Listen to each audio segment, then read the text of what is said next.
Good morning, guys. So let's start with the chapter you were waiting for, standard costing. Okay, so it's like this. In every single batch that I took so far, I always waited for this chapter to come, for this moment to come. मुझे हमेशा ये लगता है कि कब खत्म होगा यार मेरा मेथड्स ऑफ कॉस्टिंग और मैं कब स्टैंडर्ड कॉस्टिंग स्टार्ट करूंगा. It's not that I rush the other chapters. We have done all the chapters appropriately, properly, but still I wait for this moment always. तो ये जब चैप्टर स्टार्ट होता है ना, तो एक गाना हमेशा मुझे याद आता है.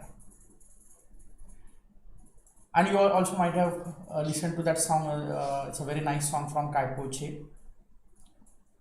हे शुभारंभ हो शुभारंभ मंगल बेला आई, सपनों की डहरी में दिल की बाजी रे शहनाई शहनाई. So but why this song, sir, now? Because this chapter is so wonderful, so lovely. As the things unfold, you also start falling in love with this chapter. धीरे धीरे जैसे समझ में आ जाता है, अच्छा ऐसा है ऐसा है ऐसा है. It is real fun. It is real fun, guys. So what this chapter is all about, we shall discuss now. And my task is to enable you to do this effortlessly. Okay, this chapter is about calculation of variances. Sir, what do you mean by variance? We'll discuss. Why do we calculate variance? We discuss. How do we calculate variance? Yes, we are going to discuss. But all those things we are going to do, the calculation part especially of the variances, which consist of so many formulae, that we are going to do effortlessly. Give me one example, real life example of effortlessness.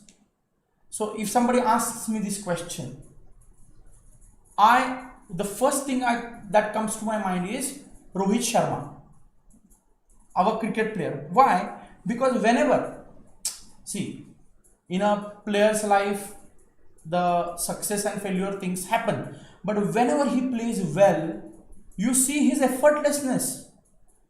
It looks like he's just casually hitting the ball and the ball goes to six. Correct? It crosses the boundary, no time. So why this happens? Because of his superb timing or superb skills, you may say. This is effortlessness. So exactly in the same effortless manner, how about we are also able to solve the standard costing problems in the same effortlessness? Like casually we are hitting the ball and we are scoring maximum runs. So it's going to be like that. Now, first thing, is it a method of costing? Is standard costing one of the other method of costing, like we have studied batch costing, like job costing, like contract costing, process costing, operating costing, many methods, unit costing. We discussed all those methods, multiple costing, how to apportion, joint costing, you may say, if that is to be treated as a method of costing. So these were various methods of costing with certain cost object. Is the standard costing just another method of costing? No, it is not. It is not another method of costing which suits a particular industry. We know, like job costing suited certain industries, certain entities, contract costing suited certain entities, batch process suited certain other entities. Correct? Service sector operating costing we followed. It's not that the service costing serves the needs of a specific industry, or it is a method of costing which is suitable for a particular industry. Then what it is, sir? It is a tool, a wonderful tool, a technique which helps you control the cost, and we are going to see how. Okay, so first thing is very clear. Is it a method of costing? No, it's just a technique which is going to help us in cost control. Now, what do you mean by standard? A general meaning of the word standard, you can tell me with examples. Standard का आप मतलब बताओ मुझे, with examples बताओ. General meaning, I am not going into technical definition of what is a standard cost. Standard is a general English word and I am just asking you the meaning of the word standard. Standard का क्या मतलब है, कहां पे use करते हैं हम ये word standard? ISI standards, very good. That is one good example. ISI standards. Anything else?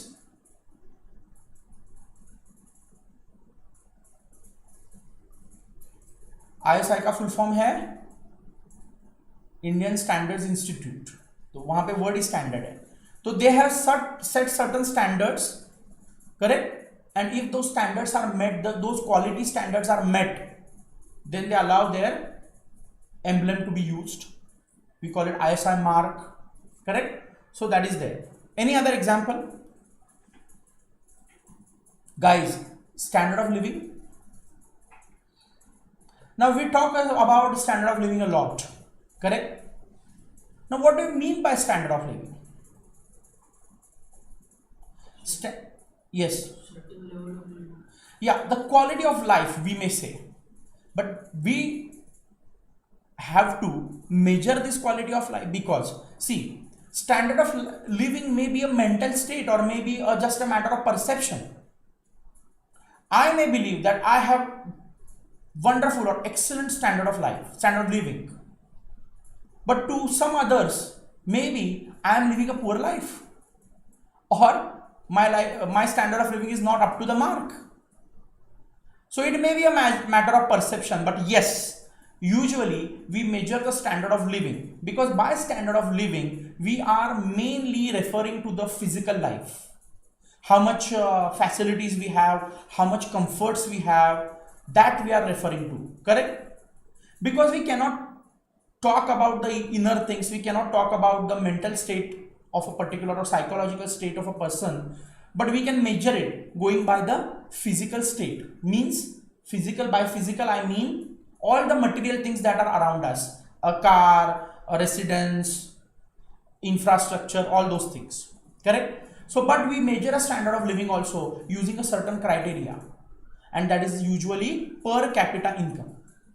So based on your income it may be measured, but this has a major dimension relating to the quality of life, isn't it? Because we believe that a lot of money means a good life, a big car means a good life, and why not? Yes, they say the money cannot buy you happiness or something like that, they say, but then are we not doing everything just for earning money? Our most of the life, obviously once we are of age, I mean during when we were kid or we were too small, and that time we did not have to think of money much because we were taken care of by our guardians, parents.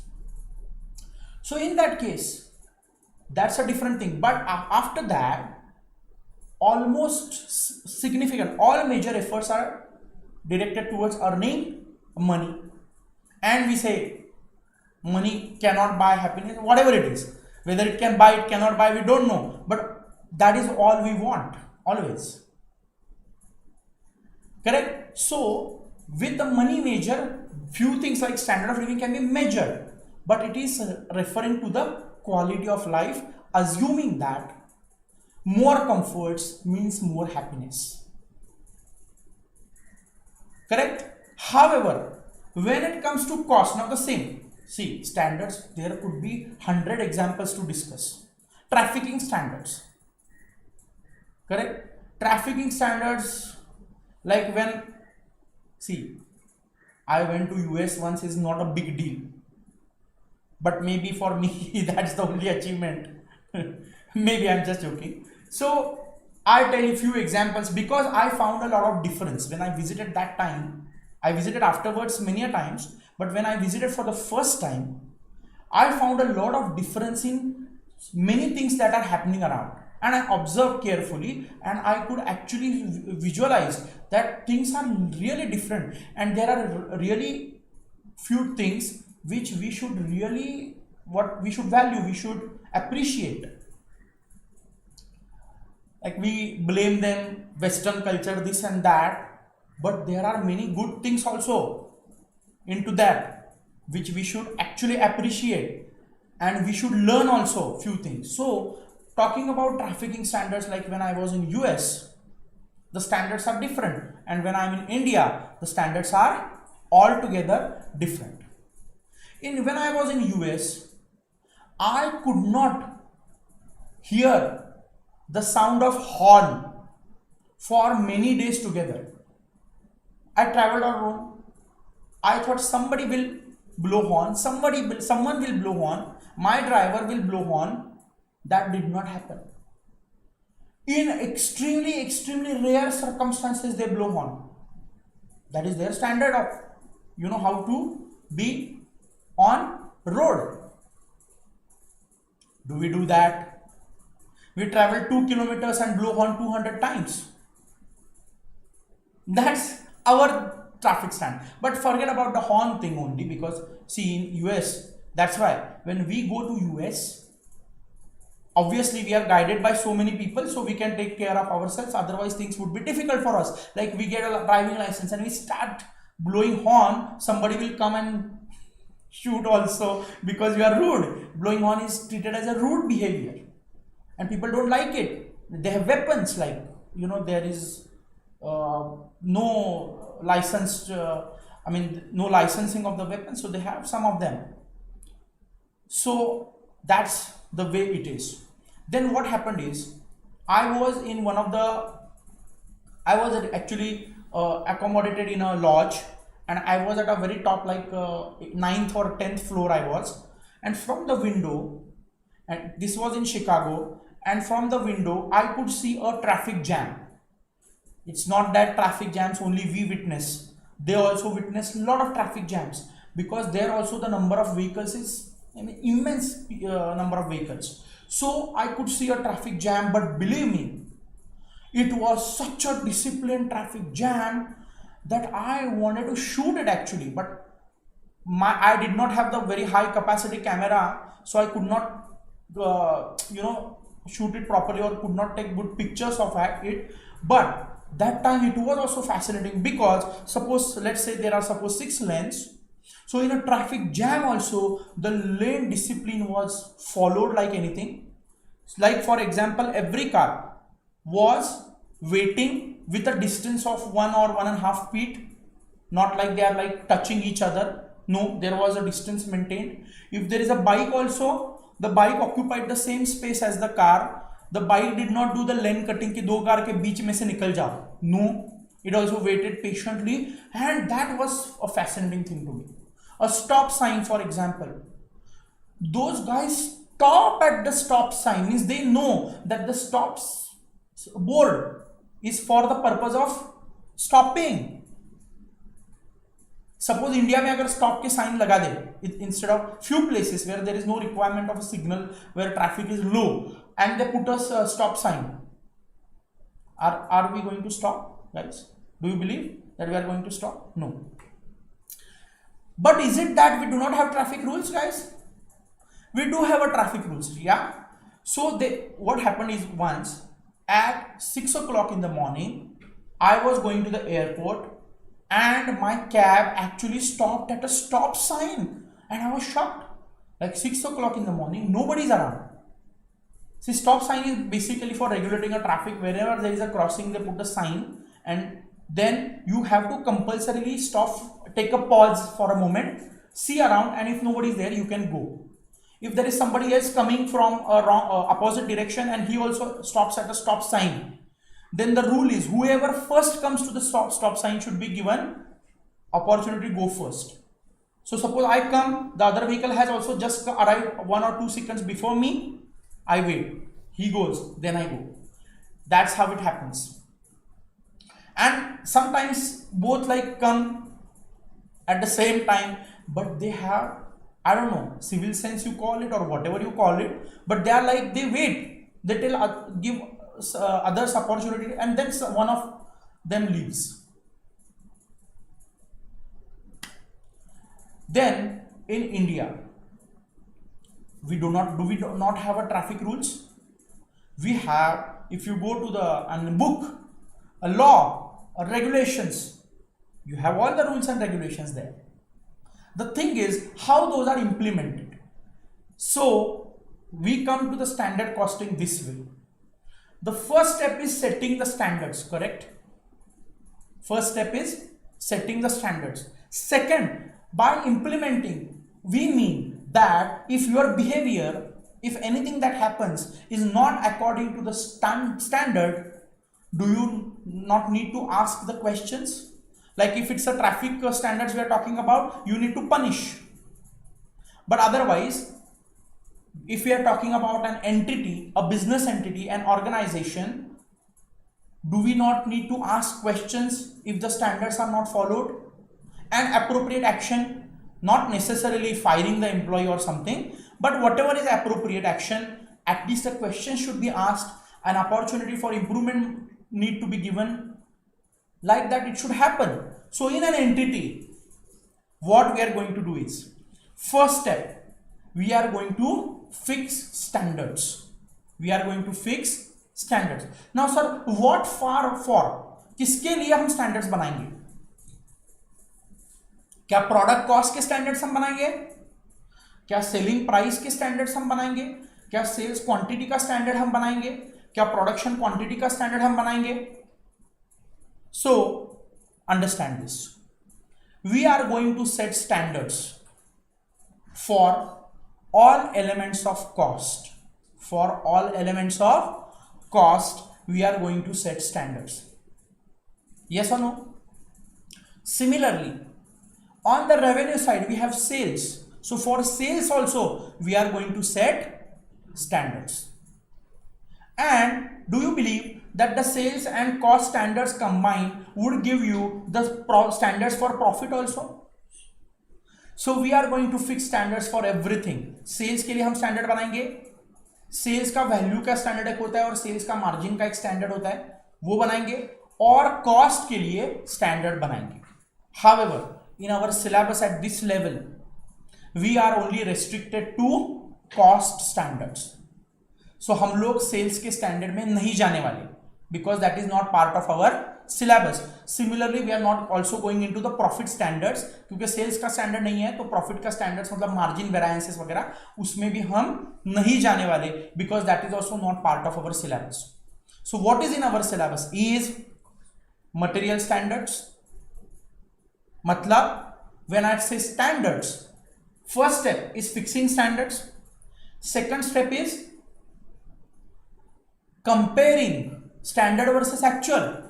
अगर comparison नहीं करोगे तो standards का क्या फायदा?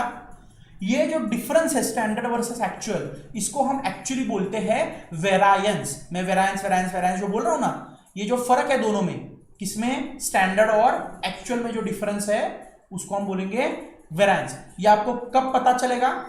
जब आप calculate करोगे. अगर आप मंथली कैलकुलेट करते हो क्लोज करके बुक्स क्लोज करके, तो आपको मंथली पता चलेगा, correct?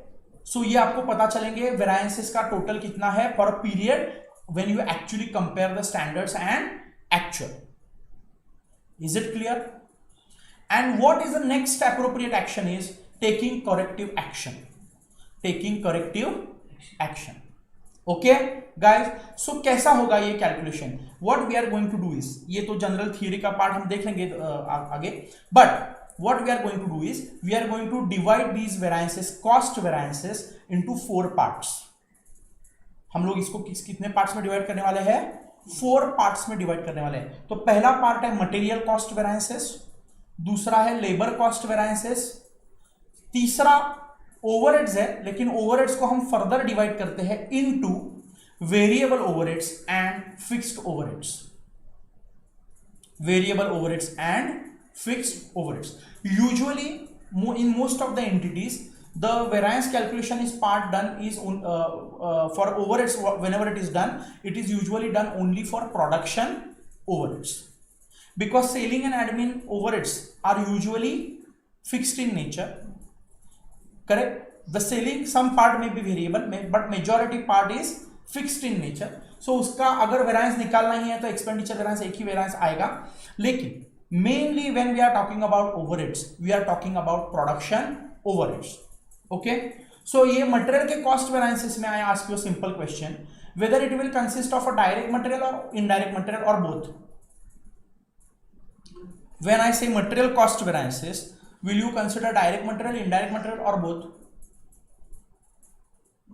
Not both, only direct material, क्योंकि indirect material है overheads. indirect मतलब material का क्या मतलब है? indirect material overheads, indirect labor overheads, indirect expense also. Do you get it? So इसके लिए जो वेरिएंस हम अगर कैलकुलेट करेंगे तो ओवरहेड वेरिएंस में जाएगा. तो मटेरियल कॉस्ट वेरिएंसेस में खाली डायरेक्ट मटेरियल के हम कॉस्ट वेरिएंसेस को कैलकुलेट करेंगे. लेबर कॉस्ट वेरिएंसेस में only direct labour. We do not call it a direct, but it is implied that it is direct labor. Material cost variances, we do not call it a direct material cost variances, but it is implied that it is direct material cost variances, because indirect, all indirect are overheads, right or wrong? All indirect are overheads, और उसका calculation हम कहां पे करेंगे? Overheads. अगर वो variable overheads है तो वेरिएबल ओवरहेड कॉस्ट वेरिएंसेस में कैलकुलेशन जाएगा, और अगर फिक्स्ड है तो फिक्स्ड कॉस्ट वेरिएंसेस में कैलकुलेशन जाएगा. By effortlessness, what I mean is, हम लोग एक्चुअल में क्या करने वाले हैं मैं बताता हूं. एक्चुअल में हम हर एक वेरिएंसेस में हमको वेरिएंसेस कैलकुलेट करने को बोला जाएगा एग्जाम में ज्यादातर. In all the variance calculation we will write the answer first and बाद में formula. Do you get it? हम लोग क्या करने वाले हैं, पहले हम आंसर को लिखेंगे, बाद में फॉर्मूला को लिखेंगे. मतलब क्या करेंगे? For example I tell you, अगर मैं मटेरियल कॉस्ट वेरिएंस कैलकुलेट कर रहा हूं तो मैं इज इक्वल टू लिखूंगा, आगे स्पेस छोड़ दूंगा. पहले सॉल्व करूंगा, फिर आंसर के हिसाब से सोचूंगा मैंने क्या एक्चुअली करा है, और फिर ऊपर फॉर्मूला भी लिखूंगा. फॉर्मूला भी लिखना क्यों जरूरी है? क्योंकि एग्जाम में हमको फुल मार्क्स चाहिए. फॉर्मूला ना लिखने से, सिर्फ आंसर लिखने से we may lose few marks. We don't want that. Is it clear guys? So that's how we are going to deal with the variances. Okay, so why is standard costing needed? Now what happens is, I'll give you one example and you will understand. Let's talk about material cost variances. Okay, now is material cost equal to quantity into rate? Price is, cost of material is equal to quantity into price. Price means purchase price. Yes or no? तो अगर हम variance calculate करते हैं, तो अगर मैं total cost का variance calculate करता हूं तो एक उसमें पार्ट है जो क्वांटिटी का वेरिएंस होगा कि नहीं, और एक पार्ट है जो प्राइस का वेरिएंस होगा कि नहीं होगा. Now let's talk only these two variance. Actually material quantity variance को हम लोग क्वांटिटी वेरिएंस नहीं बोलते, उसको वर्ड अलग यूज करेंगे. टर्मिनोलॉजी में we'll discuss afterwards, but I am asking you, do you agree that material cost is equal to quantity into price? So if I calculate a cost variance, and what do I mean by variance? Standard minus actual. Variance means standard minus actual. And suppose if I calculate a material cost variance, that can be further analyzed into quantity variance and price variance. Do you agree? And variance can be both favourable as well as adverse. Favourable और adverse. अगर variance कुछ ऐसा है कि जिससे entity का फायदा दिख रहा है तो उसको हम क्या बोलेंगे? फेवरेबल. और वेरिएंस ऐसा है कि एंटिटी का लॉस दिख रहा है तो उसमें क्या बोलेंगे हम लोग? उसको adverse. F will indicate favourable by F and adverse by A. But in exam आप एक काम करो, ऊपर आप लिखो कि F indicates favourable, A indicates adverse, और बाद में F एंड A को यूज करो. बिकॉज यूजुअली आईसीआई के जो सजेस्टेड आंसर्स वगैरह सब में उन्होंने पूरा वर्ड लिखा है, फेवरेबल पूरा लिखा है, एडवर्स पूरा लिखा है. लेकिन हम लोग इतना पूरा नहीं लिखेंगे हर बार. F और A को यूज करेंगे. F का मतलब है फेवरेबल, अच्छा वेरिएंस. A का मतलब है एडवर्स, बुरा variance. Okay, now let's talk about a बुरा वेरिएंस. ओके, सपोज आपका क्वांटिटी का वेरिएंस एडवर्स है. नेचुरली एडवर्स का मतलब क्या है? प्रोडक्शन में आपने जितना कंज्यूम होना चाहिए था उससे ज्यादा क्वांटिटी यूज करा है. एडवर्स तभी तो होगा ना, अगर आपने ज्यादा क्वांटिटी यूज कर लिया मटेरियल का, मतलब वेस्ट हो गया ना ज्यादा, तो उसको हम क्या बोलेंगे? एडवर्स वेरिएंस बोलेंगे. अगर वेरिएंस एडवर्स है तो आप सवाल किसको पूछोगे? आपके ऑर्गेनाइजेशन में किसको आप सवाल पूछोगे? मैं आपको दो ऑप्शंस देता हूं, ऑप्शन ए, और दोनों ऑप्शन जो रिलेटेड है with purchase material cost. Otherwise मैं चार ऑप्शन भी दे सकता हूं, बट जो इररिलेवेंट है वो मैं नहीं दे रहा, सिर्फ दो ऑप्शन आपको देता हूं।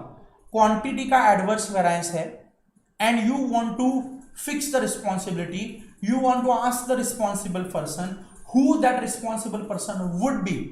Would it be, mainly I am saying, would it be a production manager or would it be a purchase manager? Absolutely correct, production manager.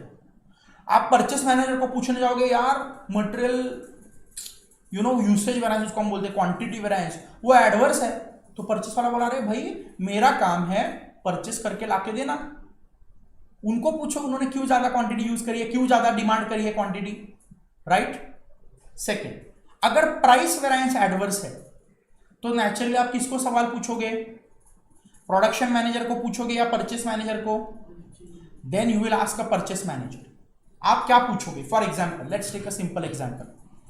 आपने स्टैंडर्ड सेट करके दिया है परचेस मैनेजर को कि भाई तुझे ये मटेरियल 10 रुपए में खरीदना है, you need to purchase this at ₹10 on an average, the price is volatile, fluctuate हो रहे हैं प्राइस। परचेस मैनेजर अच्छे से डील करके लेके आया, लेकिन वो फिर भी उसको एवरेज प्राइस पड़ा 12 रुपया, 2 रुपया कंपनी को ज्यादा खर्चा देना पड़ा, पैसा देना पड़ा। Now if you want to ask a question, naturally you will not ask a production manager, you will not ask a stores person, you will not ask a sales person, whom you will ask is a purchase person, purchase manager, that why did you purchase at a rate higher than the standard? आपने ज्यादा rate में क्यों खरीदा भाई, ऐसा पूछोगे कि नहीं? अच्छा मान के चलो कि अगर प्राइस का variance obviously here we are assuming that the material purchased is of a good quality, जो क्वालिटी हमको चाहिए। अच्छा, उसने खराब क्वालिटी का ही लाके दिया है और उसके लिए कंजम्पशन बढ़ा है, तो उसको इन्वेस्टिगेट करा जाएगा। See understand, if the quantity variance is adverse, लेकिन प्रोडक्शन मैनेजर आपको बताता है इसमें मेरा फॉल्ट नहीं है, ये खराब क्वालिटी के मटेरियल की वजह से हो सकता है, तो फिर उसको इन्वेस्टिगेट करा जाएगा और फिर परचेस मैनेजर को भी रिस्पॉन्सिबिलिटी दी जा सकती है। लेकिन मैं क्या कहने की कोशिश कर रहा हूं कि अगर फेवरेबल वेरिएंस है तो रिवॉर्ड भी तो करना चाहिए, करेक्ट। अगर फेवरेबल वेरिएंस है, प्राइस का वेरिएंस फेवरेबल है, तो किसको अप्रिशिएट करोगे आप? परचेस मैनेजर को। और अगर यूसेज का वेरिएंस फेवरेबल है तो किसको अप्रिशिएट करोगे आप? Correct, okay, do you get it? So we are going to calculate variances in a certain manner and I am going to explain you in what manner we are going to calculate the variances. But before that, let us quickly go through this. What are the uses of the standard costing or why is standard costing needed? तो first point क्या है? Prediction of future cost for decision में। अच्छा, who sets the standards? कहां पे लिखे होते हैं स्टैंडर्ड्स? किसी कॉस्ट अकाउंटिंग के बुक में, किसी मैनेजमेंट अकाउंटिंग के बुक में लिखा है परचेस प्राइस ये होना चाहिए, क्वांटिटी ये होना चाहिए। कौन सेट करेगा standards? Who is going to set the standards? Obviously, company's management is going to set the standards. It is the company's management which is going to set the standards. How do they do it? If they have the past data, historical data, they will make good use of that data and they will do certain predictions. The technical experts will be involved and the standards will be set. So I am asking you, is setting a standard an easy job? It's a really difficult job. Please understand this. Suppose for example, if you are consuming say metals, different types of metals, iron and steel, nickel, etc., copper, different types of metals you are consuming in your production process, then fixing the standard price is a challenge because metal prices are so volatile. तो कैसे उसको fix करोगे? Average price आप निकाल के fix कर सकते हो, but I am saying it's not easy, correct? So fixing up the standard is a challenging job, but if you do it, it helps you in prediction of the future cost for decision making. आपने एक बार standard cost बना लिया, तो आपने एक बार अगर see each standard is something like a budget. I am asking you, if your company suppose April to March आपका year है, आप अप्रैल महीने में या before that, before the next year starts, you have prepared a budget, जिसमें आपने budget में रखा है कि ये सेल्स क्वांटिटी होगी, ये होगा, ये होगा. Is the budget is similar to standard? Yes और no? Okay, but only difference is you have a chapter budget and budgetary control, the last chapter, but the difference between standard costing and budgetary control is that in a standard costing we are actually going to make journal entries for variances. हम लोग actually क्या करते हैं, वेरायंसेस का journal entry करते हैं. लेकिन कभी भी एग्जाम में जर्नल एंट्रीज नहीं पूछा जाता, but journal entries are way too easy, and we will, जो फर्स्ट इलस्ट्रेशन करेंगे उसमें हम जर्नल एंट्रीज भी करेंगे. So we are actually going to post the entries for the variances. That's what we do. But in budgetary control, simply we compare without posting the variances on. We are without doing a ledger posting of the variances. So it's a definitely a, and this is like a, it goes on real time because it is in books. Variances are in your books itself. तो automatically वो control आ जाता है. But in a budgetary control, it's just outside the books exercise that you will have to do. So provide target to be achieved, because sometimes the standards are like a target, especially when it comes to sales. अगर वो बोल रहे हैं कि आपका product X का cell होना चाहिए 10,000 units, is this standard not like a target, that like they are giving you a target of 10,000 units? Obviously, but when it comes to standard costing, it should be achievable target. It should be achievable target, है ना? Unachievable target अगर है तो वो marketing purpose के लिए ठीक है, बट स्टैंडर्ड कॉस्टिंग के लिए ठीक नहीं, काफी ज्यादा एडवर्स वेरिएंस दिखेगा. Used in budgeting and performance evaluation. Standards अगर आपने सेट करे हैं तो बजटिंग और परफॉर्मेंस इवैल्यूएशन भी इजी हो जाएगा, and interim profit measurement and inventory valuation में भी इसका यूज हो सकता है. Steps are very straightforward. First step is setting of standards, जो आपको एग्जाम में नहीं करना है, जो आपको एग्जाम में नहीं करना है. आपको स्टैंडर्ड्स दिए जाएंगे, they will give you the standard. So first step we are not going to do. Ascertainment of actual cost, very easy, books of account से पता चल जाएगा. Comparison of actual and standard, and the comparison, the difference we call at variances. लेकिन variances calculate करके छोड़ दिया, sir 10 lakh का adverse variance है, खत्म. No, you are more interested in investigating, finding out the causes for the क्यों हुआ ये, करेक्ट. और बहुत ज्यादा फेवरेबल भी वेरिएंस हो गया, बहुत ज्यादा फेवरेबल हो तो अच्छा है क्या, चलो मिठाई बांटो? Of course not. क्यों? क्योंकि बहुत ज्यादा फेवरेबल भी अगर वेरिएंस होता है तो क्या होता है, इसमें एक पॉसिबिलिटी ये है कि शायद आपके स्टैंडर्ड्स लूज है, उसको टाइट करने की जरूरत है. मतलब आपने बहुत ज्यादा लग्जरी दी हुई है, परचेस वाला 80 रुपए में खरीद रहा है, आपने स्टैंडर्ड सेट करके रखा है 150 रुपीज, तो बहुत ज्यादा फेवरेबल वेरिएंस आ रहा है, तो आपको स्टैंडर्ड चेंज करने की जरूरत है. तो ये भी किया जाएगा. तो इन्वेस्टिगेशन से ये सब पता चल जाएगी चीजें, और जो एक्शन लेना है वो लिया जाएगा. And disposition of variances means they are disposed of by transferring it to the relevant accounts. Okay, as per the accounting method adopted or accounting plan adopted, the variances are disposed of. तो variances की entry क्या होगी और वो dispose of कैसे होगा, ये हम इलस्ट्रेशन में देखने वाले हैं. क्यों? लेकिन एग्जाम में, ICAI के एग्जाम में अगेन उसका जर्नल एंट्रीज नहीं पूछते, लेकिन अगर पूछते हैं मान लो बाय चांस, तो बहुत ही इजी है, बहुत ही easy. Okay, with this guys are we ready to take up the first illustration. हम लोग क्या करने वाले हैं, हम लोग कोई फॉर्मूला नहीं डिस्कस करेंगे, हम लोग सीधा इलस्ट्रेशन पे जाएंगे and we will understand the variances. Ready? And I would urge you, मैं बताऊंगा नहीं, but you use a combination of colours. जो हाईलाइट करने जैसी चीजें आप उसको डिफरेंट कलर में करो, blue, black colour, red colour, ऐसा कॉम्बिनेशन करके उसको अच्छे से, because this example, this illustration will be with you for ever. ये कंसेप्ट समझने में आपको, ये इलस्ट्रेशन है आपके पास जो आपका बहुत आपके लिए इंपॉर्टेंट है. It is going to be with you for ever. So इसको बहुत ही अच्छे से आपको लिखना है.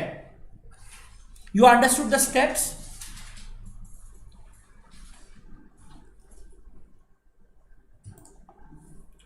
चलो एक बार इसको लिखो, पहले लिखो इलस्ट्रेशन को।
इलस्ट्रेशन लिखने के बाद just for our own purpose A means adverse and F means favourable, या आप साइड में कहीं पे तो लिख के रखो। A means adverse, F means favourable. We are going to use A and F क्योंकि that will save our time.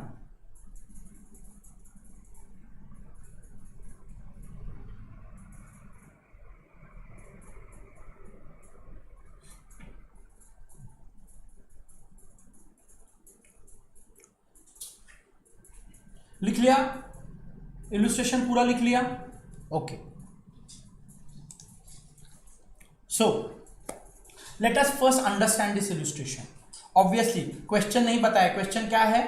Calculate all material cost variances. Okay, तो हम लोग स्टेप बाय स्टेप समझेंगे कौन कौन से वेरिएंसेस है, कैसे कैलकुलेट करना है। Will do everything. Guys, I am asking you a simple question. For how much output they have given you the standard cost? 80 units. And how much is the actual output? 400. Can we use the standard input for 80 units for comparison with the 400 units output? We cannot. No, we have to proportionately increase the input also. Please understand this. How this is the output for which the standard is given to you, correct? However, this is the actual output, correct? तो क्या आप 50 units और 300 units को compare करोगे क्या? Will you compare? Naturally not. No, this 400 is how much times of this? 5 times. तो इसको भी 5 टाइम्स करना पड़ेगा आपको, दोनों को। ए को भी 5 टाइम्स करना पड़ेगा, बी को भी 5 टाइम्स करना पड़ेगा, then only you can compare. So this 50 will become 250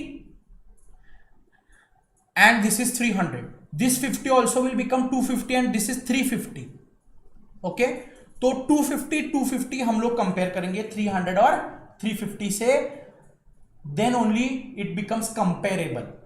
So that comes to our conclusion. Conclusion number 1, they may give out standard for any level of output, correct? वो एक unit का एक unit of output के लिए standard दे सकते हैं, 10 unit एक batch के लिए दे सकते हैं, और शायद बैच का साइज 20 हो, 50 हो, 100 हो, what ever. So they may give you standard for any quantity of output. However, you will revise the standard, or I would say revise. You will restate the standard for actual output. Do you get it? You will restate the standard for actual output. क्योंकि आपका material cost variable है, तो actual output के हिसाब से आप जो standard दिया है उसको मल्टीप्लाई करके, रिवाइज करके, प्रोपोर्शनेटली इंक्रीज करके या डिक्रीज करके जो भी है आप करो. Is it very clear guys? Do you get it? So that is the first thing. Second, क्या ये 4 रुपीज भी चेंज होगा क्या? स्टैंडर्ड 4 रुपीज पर यूनिट, तो 4 रुपीज पर यूनिट रहेगा ना भाई। आप 40 यूनिट परचेस करो, 50 यूनिट्स परचेस करो या 200 यूनिट्स परचेस करो, पर यूनिट का प्राइस स्टैंडर्ड कैसे चेंज होगा? वो तो 4 रुपीज रहने वाला है, स्टैंडर्ड मैं बोल रहा हूं। और बी का स्टैंडर्ड रहने वाला है 8 rupees per unit. So now इसके नीचे आपको क्या क्या करना है मैं एक एक बताते जाता हूं, ठीक है? स्टेप बाय स्टेप करेंगे। एक आप करो, पहले सबसे पहले ये आप चार्ट प्रिपेयर करोगे, ओके? ये सब वेरायंसेस है, मैं एक मिनट में एक्सप्लेन करता हूं, बाद में आप लिखो। सबसे ऊपर हम कौन सा वेरायंस कैलकुलेट करने वाले हैं? मटेरियल कॉस्ट वेरायंस सबसे पहले हम कैलकुलेट करने वाले हैं। Now our method is different, हम लोग फॉर्मूला से हिसाब से नहीं कर रहे, हम लोग फॉर्मूला रिमेंबर नहीं कर रहे, वी आर नॉट रिकॉलिंग और ऐसा नहीं कर रहे, हार्ट नहीं कर रहे फॉर्मूला को, but we are going to calculate in a proper manner. So हमको हमेशा याद रखना है लेफ्ट टू राइट वेरायंसेस को कैलकुलेट करना है। कैसे कैलकुलेट करना है? Left to right. तो टॉप में मटेरियल कॉस्ट वेरिएंस है, उसमें लेफ्ट में ना कुछ है, राइट में कुछ नहीं है। नेक्स्ट लेवल में आप अगर आ जाते हो तो दो वेरायंसेस आपको दिख रहे हैं, material price variance and material usage variance, correct? तो लेफ्ट में पे कौन सा है? प्राइस है, उसको पहले कैलकुलेट करेंगे, और राइट में है उसको बाद में, यूसेज को बाद में कैलकुलेट करोगे। यूसेज के बाद दो वेरायंसेस है, मिक्स एंड यील्ड। लेफ्ट में कौन सा है? मिक्स, उसको पहले कैलकुलेट करोगे और यील्ड को बाद में। इस सीक्वेंस को हमको करना पड़ेगा। एग्जाम में ये हो सकता है कि उन्होंने यील्ड वेरिएंस पहले पूछा हो, प्राइस वेरिएंस बाद में पूछा हो। After enough practice, I am telling you, after enough practice ये सीक्वेंस को आप चेंज भी करोगे तो आपको जम जाएगा। It's nothing difficult, you will be able to do it, but initially will follow this sequence because this is the most logical sequence that we have. Naturally ये दोनों का जो टोटल है, कौन सा? मिक्स और यील्ड, मिक्स और yield, ये दो जो नीचे है उसका टोटल इससे मैच करेगा मटेरियल यूसेज वेरिएंस से, और यूसेज और प्राइस का वेरिएंस का टोटल किससे मैच करेगा? मटेरियल कॉस्ट वेरिएंस से मैच करेगा। Do you get it? और इसके नीचे हर एक की जगह मैंने वेरिएंस लिखने के लिए जगह रखी है। हमारे इलस्ट्रेशन में जो हम वेरिएंस लिखेंगे उसके लिए जगह यहां पे मैंने नीचे रखी है। Guys, you get it? Now you please draw this chart. एकदम अच्छे से ड्रॉ करो उसको, और नीचे वेरिएंस लिखने के लिए जगह रखो हर एक के नीचे, हर एक वेरिएंस के नीचे।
डन।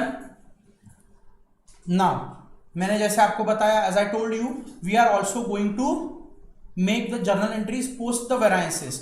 तो मटेरियल कॉस्ट वेरायंस है तो रिलेवेंट अकाउंट होगा stores ledger control account. Material cost कहां पे डेबिट हो जाएगी? स्टोर्स लेजर कंट्रोल अकाउंट में डेबिट होने वाली है। तो इसके लिए इसके आगे आप एक काम करो, आप प्रिपेयर करो ये stores ledger control account, open करके रखो। क्या क्या एंट्रीज करनी है हम लोग करते जाएंगे step by step. Open the stores ledger control account.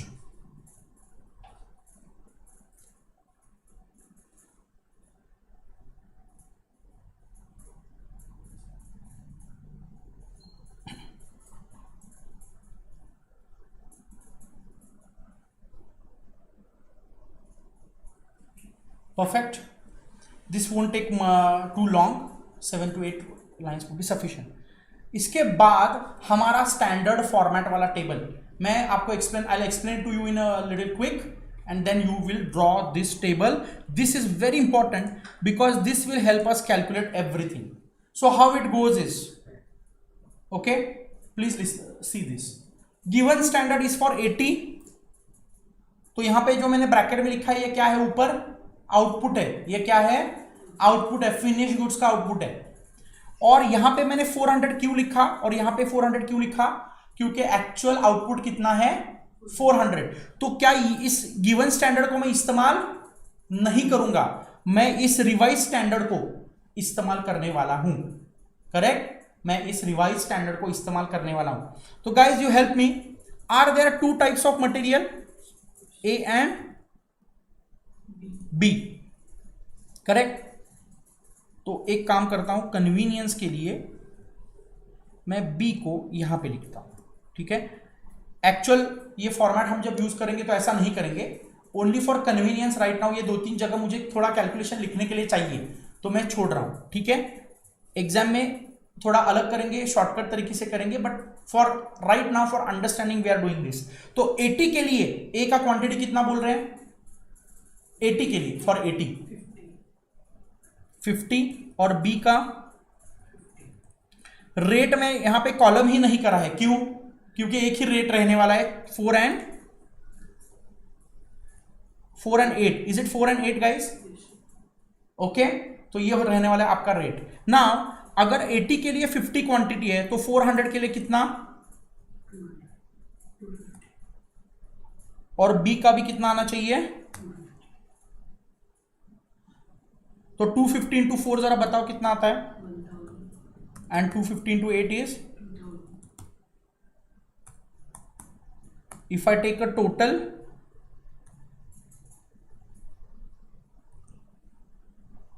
it will be 3000, correct। now actuals I'll write, कितना 300 है ना, rate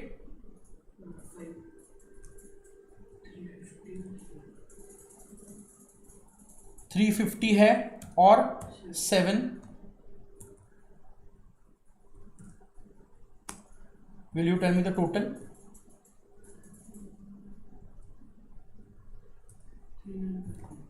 okay. Similarly if I right a total here, input quantity का टोटल 100 है, यहां पे 500 है इनपुट क्वांटिटी का total, और यहां पे है 650, ओके। जानबूझ के these 2 rows I have kept blank, these 2 rows also I have kept blank, and नीचे और 2-3 रो आप रख सकते हो। You may prepare this table now.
इसको रेट की जगह आप बेटर क्या लिखो, प्राइस लिखो, price.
Is this ready, guys?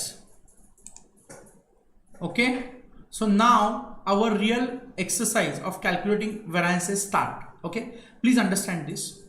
This is a standard format which you will use in almost all the questions. Okay, तो question चाहे उनको जैसे भी पूछने दो, you will reduce the question to the standard format. You will reduce the question to the standard format. Do you get it? Okay, and sometimes एक और दो ही वेरिएंस होते हैं कैलकुलेट करने के लिए, और अगर आप प्रैक्टिस के बाद आपका कॉन्फिडेंस इतना बढ़ जाए कि without even preparing this format 1 और 2 variance you can quickly calculate and that is only asked for, तो इस टेबल में सर बहुत ज्यादा टाइम जा रहा है बनाने में, तो आप इसको अवॉइड कर सकते हो। लेकिन मैं बोल रहा हूं इसमें ज्यादा टाइम नहीं जाता है और इसमें 100% करेक्ट आंसर आ जाता है if you follow this format. Okay, we'll modify the format depending upon the situation a bit, but this is a basic format which is almost in all cases it is applicable. So what are you waiting for, guys? Let's start with the variance calculations. The first variance is a material cost variance, simple total cost variance. How much is the standard cost, guys? Now will I consider this? No, I will consider only this because this is my revised or restated standard. So is my standard cost 3000 and how much is actual cost? 3950 is actual cost. तो दिख ही रहा है कितना variance है, 950 rupees. I ask you favourable और adverse? Why adverse? क्योंकि actual खर्चा standard से ज्यादा हुआ है। एक्सपेंस अगर खर्चा अगर ज्यादा होता है तो लॉस है ना आपका, तो ये वेरिएंस है adverse variance. This is as simple as this. तो पहला वेरिएंस हमको लिखना है, जाओ आगे और लिखो फर्स्ट नंबर 1, उसके नीचे लिखो material cost variance is equal to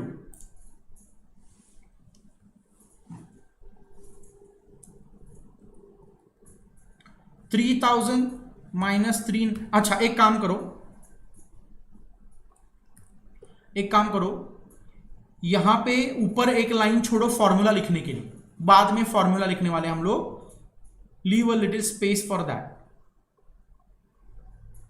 3000 minus 3950 क्या लिखेंगे हम लोग? 950 लिखेंगे adverse, 950 adverse.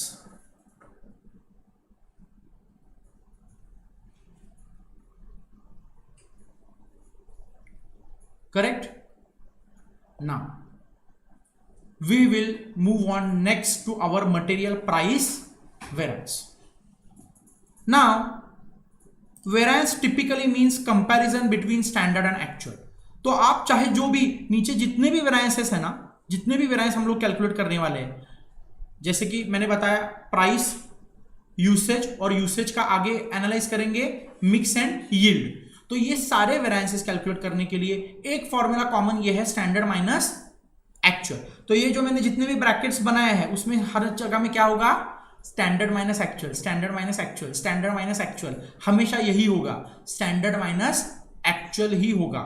Now in this table if I have to calculate a price variance, am I comparing standard price and actual price, guys? तो इसको मैं टेम्पररी हाईलाइट कर देता हूं। Am I comparing these two? For a price variance, I am comparing standard price and actual price. I ask you a simple question. Quantity कौन सा लोगे? ये तो तय है कि स्टैंडर्ड प्राइस और एक्चुअल प्राइस को कंपेयर करोगे आप, बराबर? तो आप क्वांटिटी कौन सा लोगे? आपके पास दो ही ऑप्शन है, एक तो आप ले सकते हो एक्चुअल क्वांटिटी या तो आप ले सकते हो स्टैंडर्ड क्वांटिटी। सोच के बताओ, क्या आप एक्चुअल क्वांटिटी लोगे या standard quantity you will take for calculating price variance? Price variance means standard price minus actual price. This is done. This is so fixed. So quantity only, the question is which quantity, actual quantity or standard quantity? Tell me, guys. Standard quantity, standard quantity. This is the answer most of the times I get, but the correct answer is actual quantity, guys. So for calculating price variance, which quantity I should take? Sir, why? Explain करो ना sir. ठीक है, आपने बता दिया क्यों। I'll ask you a simple question. 4 rupees आपका price standard है, you have paid 5 rupees for how much quantity? You have paid 1 rupees extra, price से आपका लॉस हो गया। कितनी क्वांटिटी के लिए लॉस हुआ आपका? 300 रे भाई, क्वांटिटी कितने क्वांटिटी के लिए 1 रुपए का लॉस हो गया? मटेरियल ए के बारे में बात करते हैं। You lost 1 rupee per unit, per KG, whatever it is. तो per unit you lost 1 rupee, but for how many such units did you lose? Did you lose for 250? आपका loss 250 quantity के लिए हुआ है या 300 quantity के लिए हुआ है? 300 के लिए हुआ है, क्योंकि आपने एक्चुअल परचेस 300 करा है। परचेस मैनेजर को आप पूछने वाले हो क्यों ज्यादा पैसा गया, उसका कोई स्टैंडर्ड क्वांटिटी से लेना देना नहीं है। उसको उसने जितना खरीदा है उसके लिए आप उसको प्राइस वेरिएंस के बारे में पूछोगे कि नहीं? So we will calculate this variance for actual quantity. Should we do the variance calculation little quick? Price variance को कैलकुलेट करते हैं। देखो, ए के बारे में आप मुझे बताओगे, ए के बारे में एक्चुअल क्वांटिटी कितना है? 300 है, और यहां पे 350 है क्या? अच्छा, ए का स्टैंडर्ड प्राइस 4 है, बी का 8, एक्चुअल प्राइस ए का 5 है, बी का 7, करेक्ट? सो एक जरा आप कैलकुलेट करके हेल्प करो मेरी। 1 रुपया, इज दिस 300 एडवर्स और फेवरेबल? क्यों? क्योंकि प्राइस अगर बढ़ता है तो खर्चा बढ़ जाएगा, लॉस हो जाएगा, इसके लिए एडवर्स। 8 - 7, 1 रुपया अगेन, 350 फेवरेबल, क्योंकि प्राइस कम हुआ है तो फेवरेबल। और दोनों को अगर मिला दिया जाए, 300 एडवर्स एंड 350 फेवरेबल, तो इट इज 50 फेवरेबल। 350 - 300 एडवर्स कम हो जाएगा तो 50 फेवरेबल बच जाएगा। This is a price variance guys. For this which quantity did we take? Actual और standard? We took actual quantity guys. Please write this. एक line आपको छोड़ना है ऊपर फॉर्मूला लिखने के लिए, और इस वेरिएंस को लिखना है। लिखो,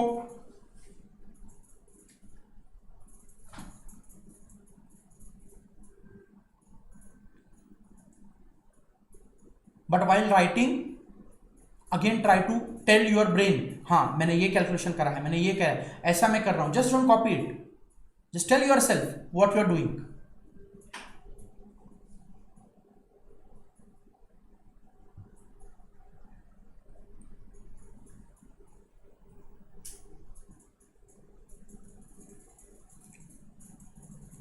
ओके, फैंटास्टिक। लिख दिया आपने। 2 चीजें जो हमने अब तक करी नहीं है वो करेंगे। हमने अब तक चार्ट को हाथ नहीं लगाया है, हमने खाली बना के छोड़ा है उसको एम्प्टी, बराबर। चार्ट को हाथ हमने नहीं लगाया है, तो उसको भी टच अभी फिलहाल नहीं करेंगे। उसका एक रीजन है, बाद में बताता हूं। और दूसरा, हमने स्टोर्स लेजर कंट्रोल अकाउंट में भी कुछ नहीं करा है, तो एक काम करते हैं, और उसका लॉजिक भी मैं एक्सप्लेन करता हूं। हम जाते हैं सीधा स्टोर्स लेजर अकाउंट में चले जाते हैं। चलो स्टोर्स लेजर अकाउंट में चले जाओ। हमने जो टेबल बनाया है, इससे यह पता चलेगा कि मेरा एक्चुअल खर्चा कितना है। 3950 है कि नहीं? यस, मेरा एक्चुअल खर्चा कितना है? 3950 है। तो मैं क्या करने वाला हूं भाई, 3950 क्या स्टोर्स लेजर कंट्रोल अकाउंट में डेबिट होगा? क्योंकि वो एक्चुअल मटेरियल कॉस्ट है, और उसका एंट्री क्या होगा? Stores ledger control account debit to cost ledger control account, assuming that it's a non-integrated accounting. I repeat, stores ledger control account debit to cost ledger control account. 3950 actual cost क्या stores ledger control account में debit हो जाएगी? तो करो ना debit, फिर करो करो करो। लिखो यहां पे टू, आप पूरा लिखो, cost ledger control account 3950। Material A और मटेरियल बी का अलग अलग करने की जरूरत नहीं है।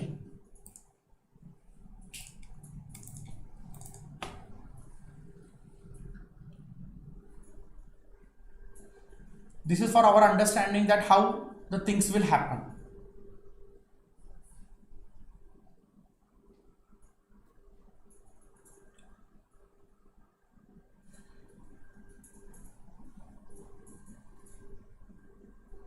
Okay, now this is very important point I am making, and please listen to me carefully. Do I just calculate variances, or I dispose of the variances by posting them also? I dispose of the variances also. That means I make two entries. I make two journal entries for the variance. पहली journal entry में क्या करता हूं, variance के actual entry, जो variance arise होता है उसकी एंट्री करता हूं, और दूसरा जर्नल एंट्री उस वेरायंस को मैं कॉस्टिंग पीएनएल में लेके जाता हूं। ओके, तो क्या होता है, देखो जब मैं वेरायंस की एंट्री करता हूं ना, ओरिजिनल एंट्री जब मैं वेरायंस की करता हूं, whenever I do a variance entry, my journey starts from actual to standard. My journey starts and the beginning point is actual. क्या ये एक्चुअल डेबिट करा है मैंने, this is my starting point. तो इसको हम कहां तक लेके आएंगे, इसको हम 3000 तक लेके आएंगे। 3950 को कहां तक लेके आएंगे हम लोग, 3000 तक लेके आएंगे। सर क्या बोल रहे हो, मैं ये बोल रहा हूं, I am telling what I am trying to tell you is, in a stores ledger control account, ultimately after all the variances have been calculated only standard cost should remain. I repeat, after I calculate all the variances in stores ledger control account, only this standard cost which is 3000 should remain. So that means 950 rupees of amounts would be debited or credited as the case may be. वो क्या करना है वो भी discuss करेंगे, to stores ledger control account, और ultimately वहां पे कितना बैलेंस बचेगा। तो is it like you are travelling from actuals to standard, you are travelling from actuals to standard, yes और नो, यस, ओके। तो एक और चीज मैं बोलना चाहूंगा, ये जो वेरायंसेस का चार्ट है, इसमें खाली बॉटम वेरायंसेस का हम पोस्टिंग करेंगे, ओनली बॉटम वेरायंसेस। तो ये एक वेरायंस, प्राइस वेरायंस, मिक्स और यील्ड का ही खाली क्या होगा, लेजर पोस्टिंग होगा। क्यों, अरे भाई अगर मैंने कॉस्ट का ही वेरायंस पोस्ट कर दिया, वापस प्राइस और यूसेज का कर दिया, तो डबल हो जाएगा ना। तो बॉटम लेवल के वेरायंसेस का खाली एंट्री हम करेंगे। तो जब मैं प्राइस का, देखो जब मैं मिक्स और यील्ड का एंट्री करता हूं तो दोनों मिला के यूसेज का एंट्री हो गया, और जब मैं प्राइस का भी करता हूं तो प्राइस और यूसेज मिला के कॉस्ट का एंट्री हो गया, और ऑटोमेटिकली जो आपका एक्चुअल कॉस्ट है वो स्टैंडर्ड में कन्वर्ट हो जाएगा। सर फिर भी समझ में नहीं आ रहा है, आ जाएगा। तो आप मुझे एक बात बताओ, आपका जो प्राइस वेरिएंस है, अभी टोटल के बारे में बात करते हैं, हमने प्राइस वेरिएंस को कैलकुलेट करा है 50 फेवरेबल। क्या इसको पोस्ट करना चाहिए, क्या ये बॉटम वेरिएंसेस है, बॉटम वेरिएंस है, बॉटम में है ना, प्राइस के आगे कुछ नहीं है एनालिसिस, तो ये बॉटम वेरिएंसेस है। जैसे कि यूसेज के आगे मिक्स और यील्ड था, वैसे प्राइस के आगे कुछ नहीं है, तो ये बॉटम वेरिएंसेस है। तो ये 50 फेवरेबल है। मैं आपको पूछना चाहूंगा, स्टोर्स लेजर कंट्रोल अकाउंट में आप इसको डेबिट करना चाहोगे या क्रेडिट करना चाहोगे? तो एंट्री बताओ आप।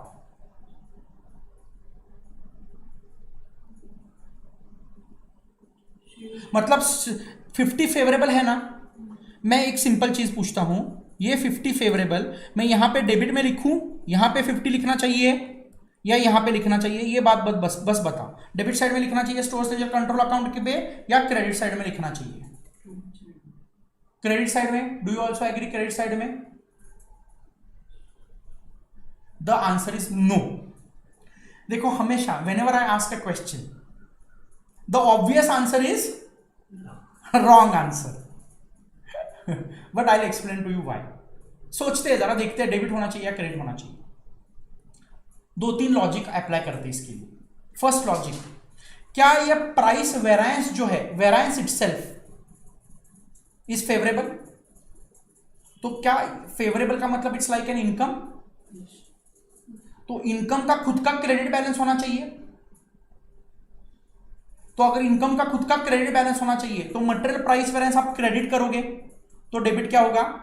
Stores ledger control account. एक ये logic, do you get it? क्योंकि वो फेवरेबल वेरिएंस है, वो खुद इनकम है, तो एंट्री होगा stores ledger control account debit to material price variance, और वो ट्रांसफर होगा कॉस्टिंग पीएनएल में, तब वो क्रेडिट साइड में आप लिखोगे, क्योंकि उस वक्त वो डेबिट होगा और कॉस्टिंग पीएनएल क्रेडिट हो जाएगा।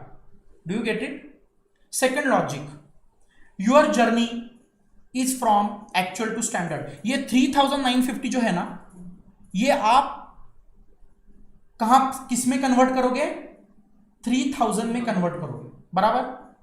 ये डेबिट बैलेंस है और क्लोजिंग का भी आपका क्या आना चाहिए, डेबिट बैलेंस कितना आना चाहिए, 3000 डेबिट बैलेंस आना चाहिए, ठीक है। Now because of this favourable variance, other things being equal, बाकी सब इग्नोर करो, जस्ट अगर 50 फेवरेबल वेरिएंस है तो 50 फेवरेबल का मतलब एक्चुअल कॉस्ट कम है ना, फेवरेबल का मतलब because of this reason actual cost is less by 50 rupees than standard. तो लेस से ज्यादा में जाने के लिए आपको, ये खर्चा का अकाउंट है, this is an expenditure kind of account, तो लेस से ज्यादा, from less to more if you have to go, you will add और लेस टू मोर आपको जाना है, आप ऐड करोगे, और ऐड करोगे मतलब यहां पे आप डेबिट करोगे, okay.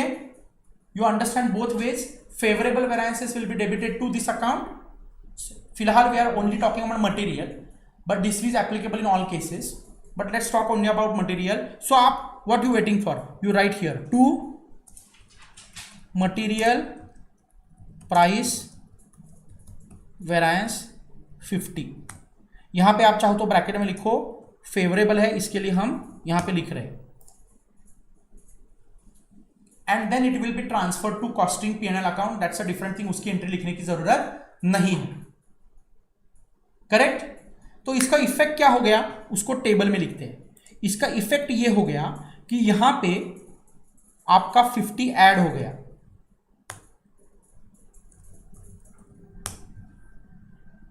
Okay, you can write this as well, just use a pencil or something or different ink pen.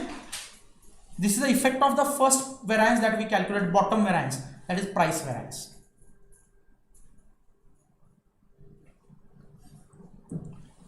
Now let's go to the material usage variance guys, okay। देखो price और usage समझने में बिल्कुल दिक्कत नहीं आती, दिक्कत आती है मिक्स और यील्ड को समझने में, और बहुत ज्यादा दिक्कत आती है यील्ड को समझने में। तो पहले तो अभी इजी करेंगे, पहले यूसेज वेरिएंस को करेंगे, okay. Should I remove this yellow colour, we compare the prices guys.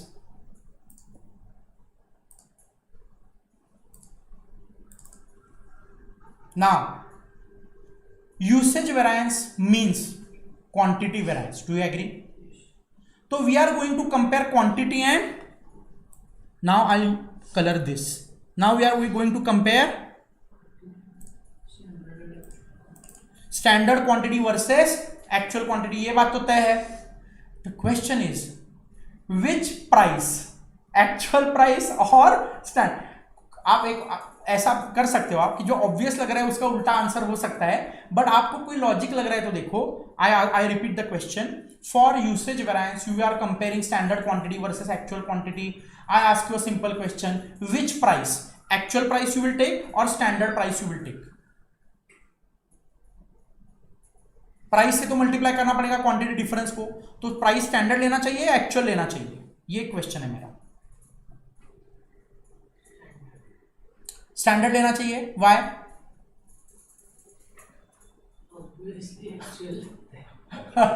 Because आपको ऑब्वियस आंसर लगता है कि एक्चुअल प्राइस लेना चाहिए, लेकिन आंसर होगा उसका बराबर अपोजिट, तो आप बोल रहे हो कि standard.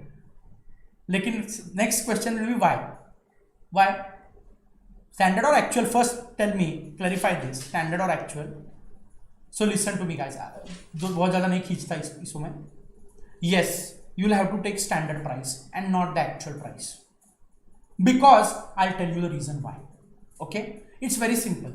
The moment I calculated price variance, the moment I calculated a price variance, देखो मुझे 5 स्टेप आगे जाना है या 3 स्टेप आगे जाना है मान के चलो, तो एक स्टेप मैंने ले ली, मैंने प्राइस वेरिएंस कैलकुलेट कर लिया, मेरा स्टार्टिंग पॉइंट ये है, ये क्या है, एक्चुअल कॉस्ट है, बराबर, और वहां तक मुझे पहुंचना है, मान लो वो स्टैंडर्ड कॉस्ट है, तो मैंने एक स्टेप ले ली, मैंने प्राइस वेरिएंस कैलकुलेट कर लिया। The moment I calculated price variance, the effect is my actual price now become standard price. मतलब सर मैं बताता हूं, एक काम करता हूं, ये 5 है ना, ये अभी हो गया कितना, 4 हो गया, और ये 7 कितना हो गया, 8 हो गया। इसको I just use a different colour for this, for better understanding. This 5 now becomes 4 and 7 becomes 8. Sir कैसे? आप चेक कर लो. एक आप काम करो, on your calculators please you do this for me. You do this 300 into 4, m plus में डालो 1200 रुपया, और 350 into 8 करो, कितना आ गया? 1800, 2800. इसको भी m प्लस में डालो, टोटल करो दोनों का 4000, और ये नीचे कितना आ गया आपका? 3950 प्लस 50 कितना हुआ? इसका मतलब यह है कि आपका जो प्राइस है नाउ है, क्योंकि प्राइस वेरिएंस आपने हटा दिया ना, स्टोर्स लेजर कंट्रोल अकाउंट में से आपने प्राइस वेरिएंस का इफेक्ट दे दिया. You have already given effect to the price variance. That means now your actual price has been converted to standard price. तो यह आपको करना है एक्चुअल में. तो इसको आप क्या करो मैं बताता हूं. इसको आप पेंसिल से स्ट्राइक करो ऐसा, और नीचे 4 और 7 को स्ट्राइक करो, नीचे 8 लिखो.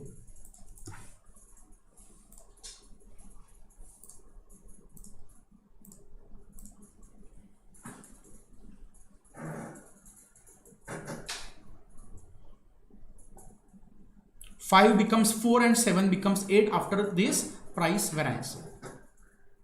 ओके, ये क्वांटिटी वापस लिखने की जरूरत नहीं है, बट फिर भी लिखो फिलहाल 300 एंड 350. ये पेंसिल से लिखो, लेकिन ये दूसरा रो जो है इसको आप पेंसिल से लिखो.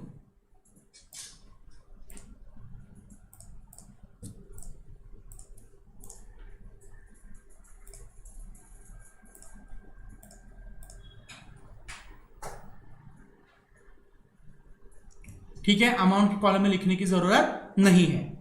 Do you get it guys? That means इसके आगे जो भी वेरिएंस हम कैलकुलेट करेंगे, जो भी, उसमें हमेशा कौन सा प्राइस यूज करेंगे?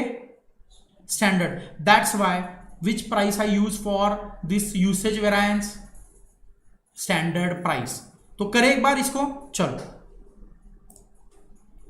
तीसरा वेरिएंस नीचे लिखो आप, यूसेज वेरिएंस. हमेशा की तरह फॉर्मूला के लिए आपको जगह रखना है और आपको स्टैंडर्ड प्राइस यूज करना है. इसका मतलब 4 एंड 8.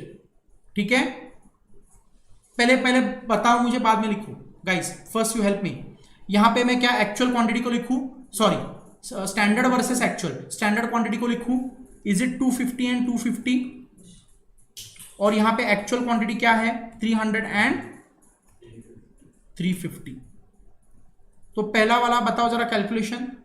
50 इंटू 4, 200. एडवर्स या फेवरेबल? Why adverse? क्योंकि मेरा क्वांटिटी ज्यादा यूज हो रहा है, तो एडवर्स. और ये 100 इंटू 800 बराबर, नो?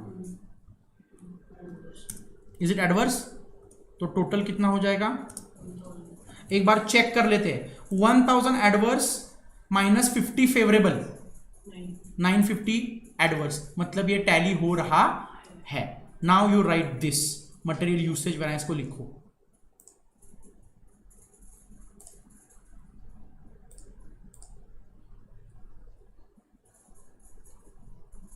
फॉर्मूला लिखने के लिए जगह छोड़ना है, बाद में सबसे एंड में फॉर्मूला को लिखेंगे.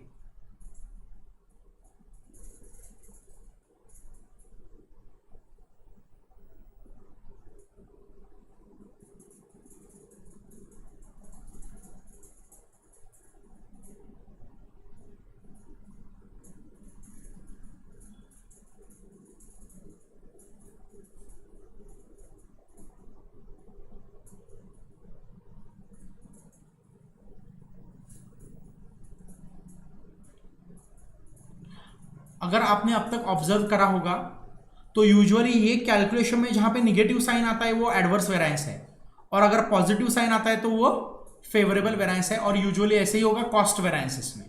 कॉस्ट वेरिएंसेस में ऐसे ही होगा. Now we can very much go to the chart. और चार्ट में आप बताओगे मुझे कितना था मेरा material cost variance? Adverse. Price variance favourable, और यूसेज वेरिएंस ये लिखो आप.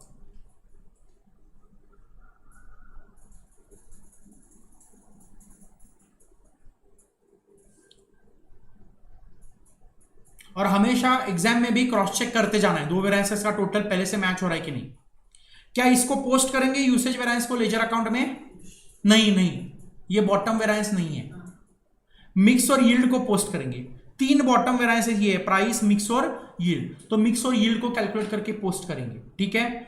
Now the difficult part of this mix and yield variance. Okay, listen to me very very carefully. When we are talking about a mix variance, essentially we are comparing mix means I am saying हमेशा हमने standard versus actual करा है। देखो price में हमने standard price versus actual price करा, usage में हमने स्टैंडर्ड क्वांटिटी मतलब यूसेज माइनस एक्चुअल क्वांटिटी और यूसेज करा। तो मिक्स में भी वैसे ही कुछ करेंगे।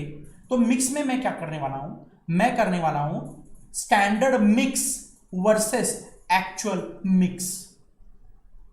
Do you get it? What I am going to do is standard mix versus actual mix. I have a question.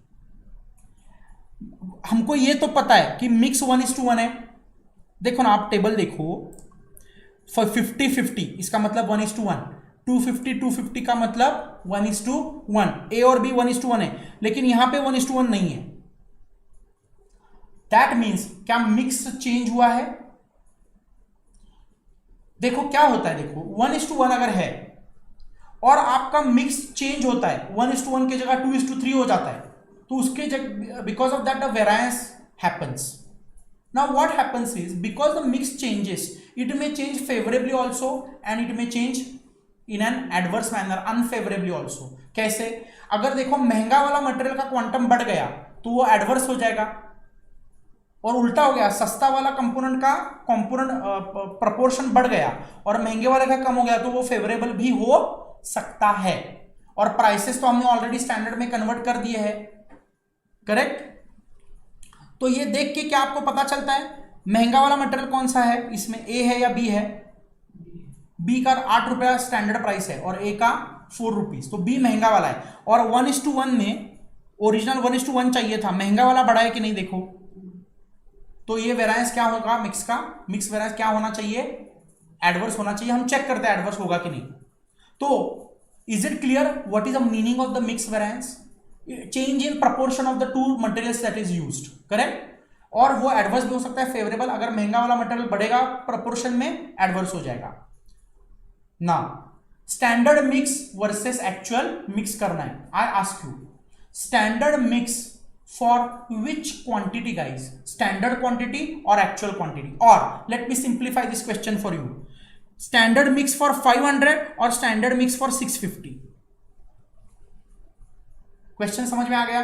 मैं standard mix versus actual mix को कंपेयर करने वाला हूं। मैं आपको पूछ रहा हूं standard mix for standard quantity लेना चाहिए या standard mix for actual quantity लेना चाहिए?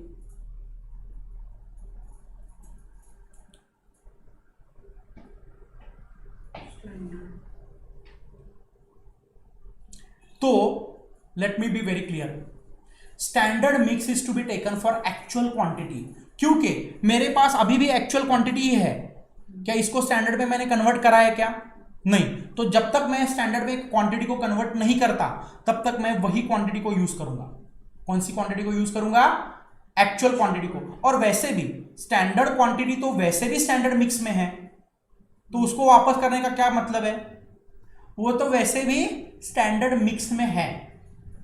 तो यहां पे बहुत इंटरेस्टिंग चीज, standard mix for actual quantity I will compare with actual mix for actual quantity. I repeat, base always is actual quantity, खाली मिक्स चेंज हो जाएगा। कैसे? देखो मिक्स वेरिएंस, ये ऊपर जो लिखा है इसको फिलहाल छोड़ दो, ठीक है?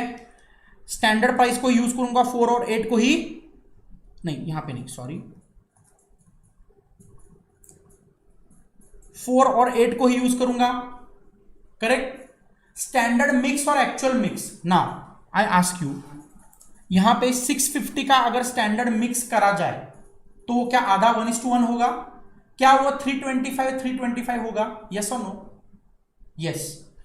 तो इसको मैं लिखूंगा यहां पे 325 और 325, ये है मेरा standard mix for actual quantity guys.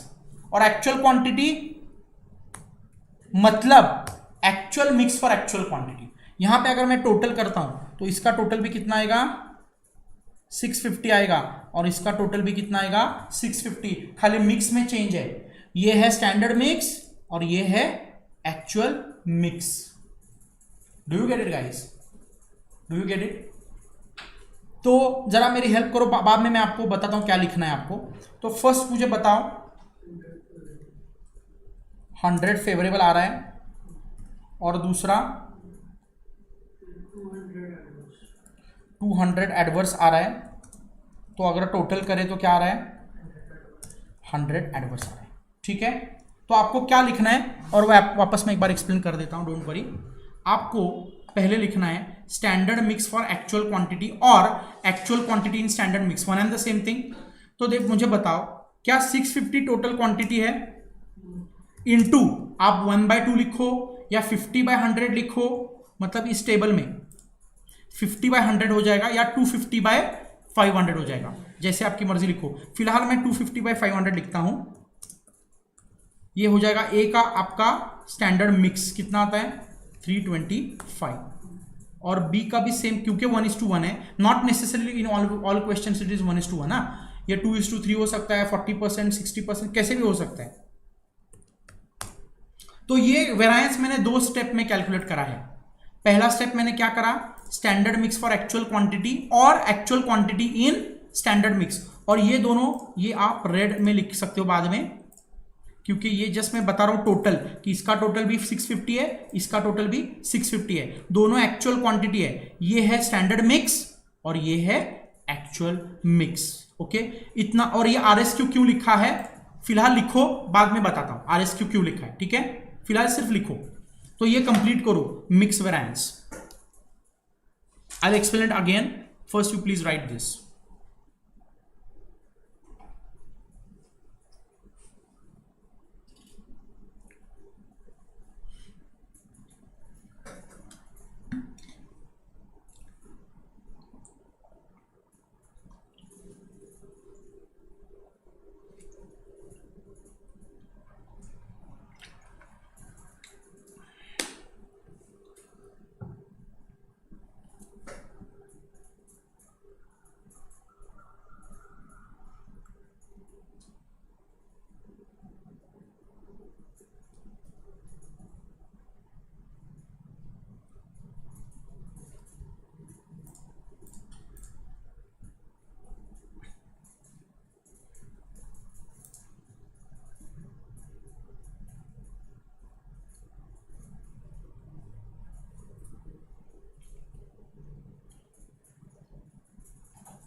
यहाँ पे ऊपर फॉर्मूला रखने के लिए जगह रखी है मैंने, फॉर्मूला लिखने के लिए, तो वो बाद में सबसे एंड में फॉर्मूला को लिखेंगे।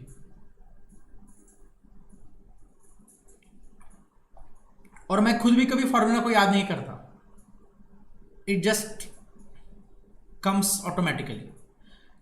ओके गाइस, तो क्या मिक्स वेरिएंस की एंट्री करनी चाहिए स्टोर्स लेजर कंट्रोल अकाउंट में? करनी चाहिए, क्योंकि बॉटम वाला वेरिएंस है। लेकिन मिक्स और यील्ड दोनों का हम बाद में एक साथ एंट्री कर देते हैं, बाद में खत्म उसको पूरा कर देते हैं। ठीक है, let's now talk about the yield, the final last वाला वेरिएंस जो है यील्ड वेरिएंस, जिसमें कोई सारे स्टूडेंट को बहुत दिक्कत होती है करने में, उसको पहले हम कर देते हैं। क्या इसका इफेक्ट ये है, तो क्या ये 300 has now become 325 and this 350 has also become 325. Yes, just at the moment I calculated the mix variance, my actual quantities have now been converted into standard mix. तो आप एक काम करो, ऐसे लिखो,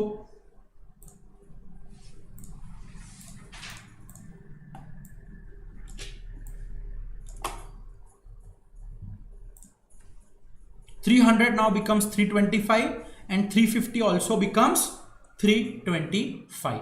ये स्टैंडर्ड मिक्स में चेंज हो गया अभी। नाउ जो वेरिएंस मिलेगा यील्ड वाला, that is pure input and output, क्योंकि अगर मैं यूसेज वेरिएंस जब निकालता हूं तो उसमें मिक्स चेंज होने का भी इफेक्ट है और इनपुट आउटपुट का भी इफेक्ट है, लेकिन उसका मिक्स का इफेक्ट मैंने निकाल दिया। The moment I calculated mix variance I eliminated the effect of the mix change. So now the effect of input and output, the yield का मतलब ही वही है, that only remains now. Do you agree? The effect of only yield now remains. तो अगर ऐसा है तो यील्ड वेरिएंस कैलकुलेट करते हैं, बहुत ही आसान है। हम लोग क्या करेंगे, स्टैंडर्ड क्वांटिटी और एक्चुअल क्वांटिटी को ही कंपेयर करेंगे। We will compare standard quantity and actual quantity only, but now the difference is actual quantity has already been converted into standard mix. I repeat, we will compare usage variance में हमने क्या करा था, standard quantity versus actual quantity, वही करेंगे, लेकिन खाली फर्क क्या है, actual quantity is already converted into standard mix, standard mix में वो convert हो चुकी है। तो अगर यहां पे मैं लिखना चाहूंगा कैलकुलेशन, तो क्या 4 और 8 मैं रिपीट कर देता हूं, स्टैंडर्ड प्राइस ही रहेगा हमेशा। एक बार प्राइस वेरिएंस कैलकुलेट कर लिया तो बताओ भाई, क्या एक्चुअल क्वांटिटी 250 है? सॉरी, क्या मैं बोल रहा हूं, स्टैंडर्ड क्वांटिटी 250 है और एक्चुअल क्वांटिटी क्या है अभी, नाउ इट इज 325 एंड 325, क्योंकि वो एक्चुअल मिक्स में कन्वर्ट हो गई है। यहां पे exactly in the same manner I prefer to write again, I am comparing 500 and 650, but now this 650 the difference क्या है, it is converted into standard mix. जरा बताओ कैलकुलेट करके कितना आता है। पहला 75 माइनस इंटू 4 कितना आएगा, 3 एडवर्स, और ये बताओ टोटल कितना आएगा, 900 एडवर्स। और क्या 900 प्लस 100 टैली हो रहा है, 1000 एडवर्स से हो रहा है। पहले आप इसको लिखो, बाद में मैं एक्सप्लेन करता हूं वापस, बाद में एक बार पोस्टिंग करेंगे और इलस्ट्रेशन को खत्म करेंगे। लिखो ये पहले, मटेरियल यील्ड वेरिएंस।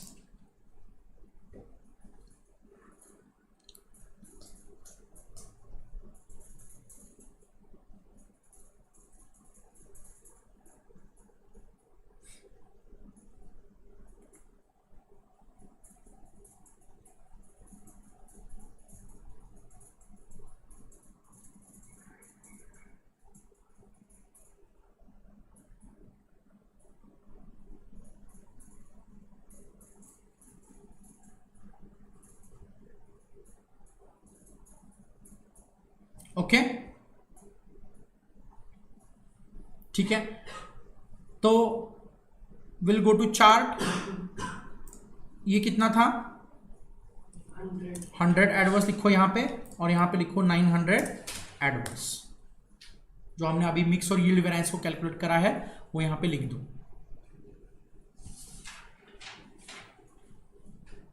और एक चीज करनी है, जाना है अपने को स्टोर्स लेजर कंट्रोल अकाउंट में। क्या यहां पे लिखूं मैं, by material mix variance adverse 100 ना, and by material yield variance, again adverse लिखता हूं ब्रैकेट में 900। एडवर्स वेरिएंस को मैं, entry is variance account debit to stores ledger. Variance ये इट्स लाइक अ लॉस, तो वो डेबिट हो जाएगा, और स्टोर्स लेजर कंट्रोल अकाउंट इसके लिए क्रेडिट होगा क्योंकि मुझे एक्चुअल को स्टैंडर्ड तक लेके आना है, एक्चुअल को स्टैंडर्ड तक लेके आना है। तो अगर एडवर्स वेरिएंस है तो उसकी वजह से एक्चुअल कॉस्ट बढ़ी है, correct, actual cost is more, so from more to less, वो लेस करना पड़ेगा, लेस करना पड़ेगा मतलब क्रेडिट करना पड़ेगा। और जो अच्छा, एक मान के चलते हैं कि ये पूरा मटेरियल कंज्यूम हो गया है। वैसे क्या हमने अब तक मटेरियल का ओपनिंग और क्लोजिंग स्टॉक के बारे में बात करी है क्या इस इलस्ट्रेशन में? नहीं।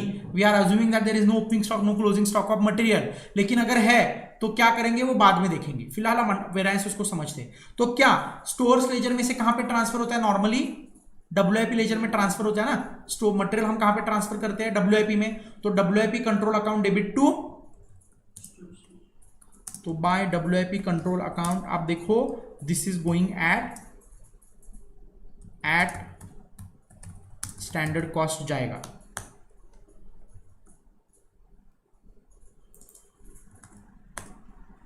और फिर आप इस अकाउंट को भी कर सकते हो क्लोज।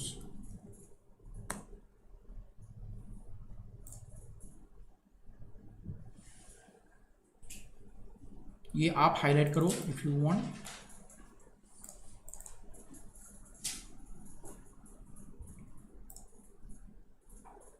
नेचुरली इस टेबल में 50 को ऐड करा था फेवरेबल को, तो क्या -100 करना चाहिए और -900 भी करना चाहिए।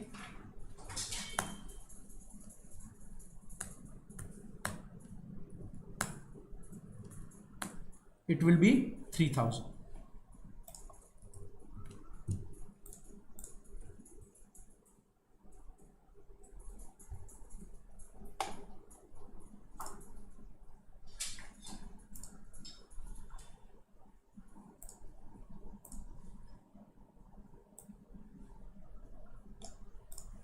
So this 3950 becomes 3000.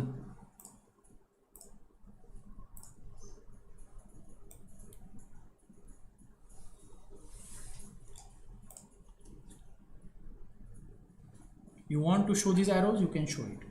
So थोड़ा मैं बोल्ड करता हूँ, स्क्रीन पे अच्छा दिख नहीं रहा है।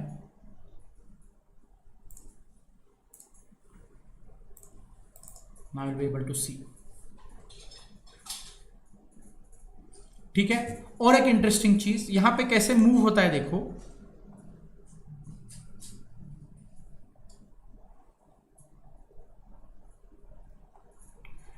यूसेज मिक्स और इस तीनों का कंपैरिजन मैं बता रहा हूं आपको, ठीक है।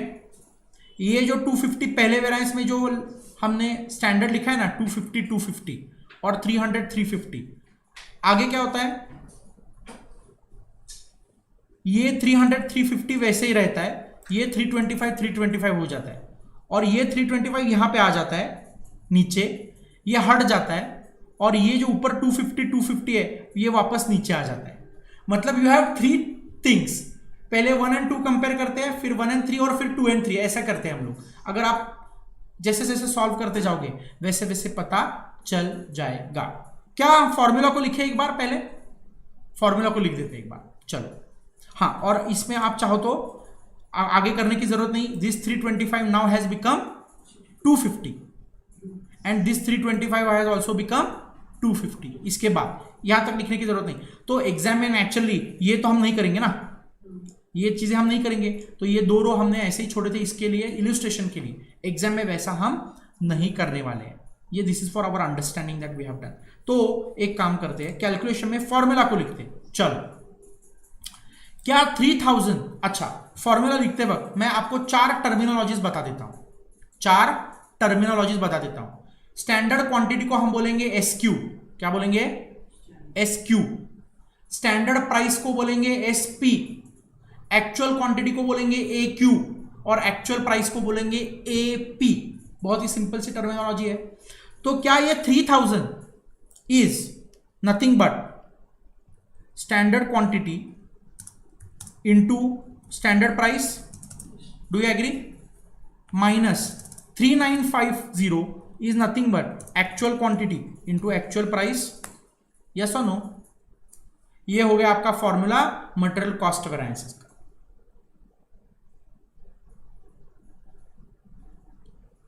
क्या ये बाय हार्ट करने की जरूरत है क्या?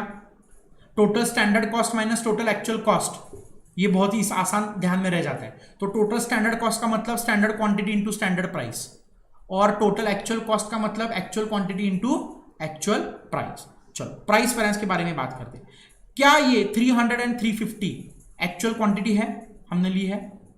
तो हम लोग एक्चुअल क्वांटिटी लेंगे, ब्रैकेट में हमने प्राइस को कंपेयर करा है, standard price minus actual price, और इसको एक्सपांड करके मॉड्यूल ने बताया है AQ into SP minus AQ into AP।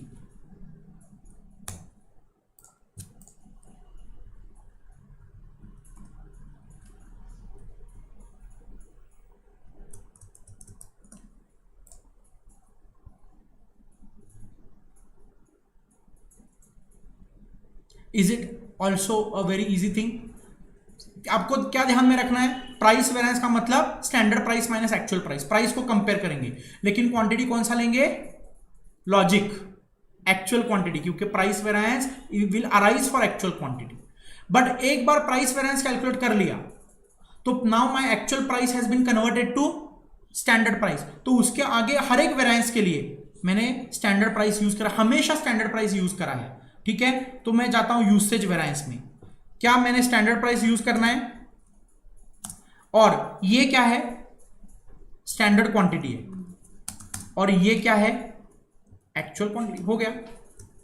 इसको अगर एक्सपांड करके लिखोगे तो SQ into SP minus AQ into SP, लेकिन ये एक्सपांड करके ध्यान में रखने की जरूरत नहीं है, आराम से आपको आ जाएगा, ठीक है। चलो आगे चलते हैं। ये हो गया यूसेज वेरिएंस। मिक्स वेरिएंस मैंने क्या करा है, standard mix for actual quantity और actual quantity I converted into standard mix is the same. इसको कुछ नाम देना चाहिए ना फॉर्मूला के लिए, तो इसको नाम हमने दिया है रिवाइज स्टैंडर्ड क्वांटिटी। क्या नाम दिया है, लेकिन वो एक्चुअली स्टैंडर्ड क्वांटिटी है ही नहीं, वो actual quantity in standard mix है। वो क्या है, actual quantity in standard mix, because mix variance we are comparing standard mix and actual mix. भाई लोग are you with me?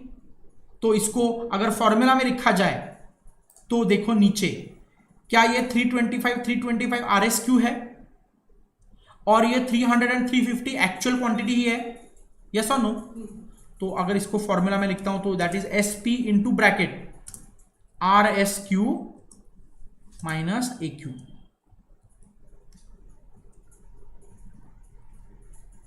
Expand करके मैंने नहीं लिखता, चलेगा ना, लिखने की जरूरत नहीं।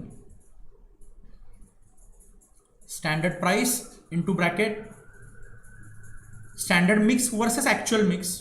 Now standard mix means standard mix for actual quantity, जिसको हम RSQ बोलते हैं, और actual mix is always in actual quantity, sorry, is in always in actual mix. तो एक्चुअल क्वांटिटी वहां पे हम ले लेते हैं। और यील्ड वेरिएंस के बारे में बात करते हैं। क्या हमने स्टैंडर्ड प्राइस को ले लिया और ये 250 ये है स्टैंडर्ड क्वांटिटी, करेक्ट, और 325 क्या है, actual quantity in standard mix, जिसको हम बोलते हैं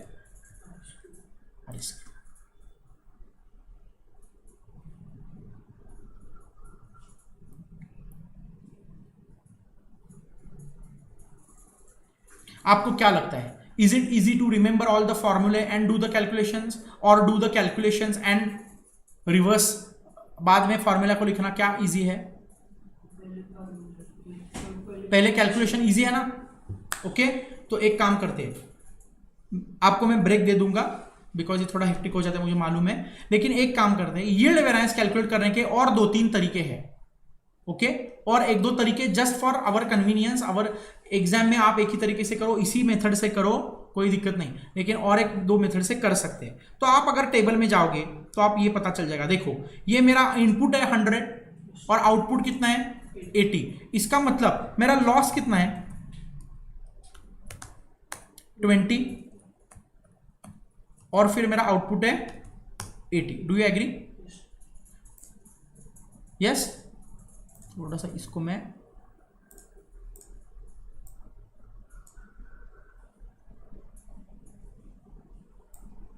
ओके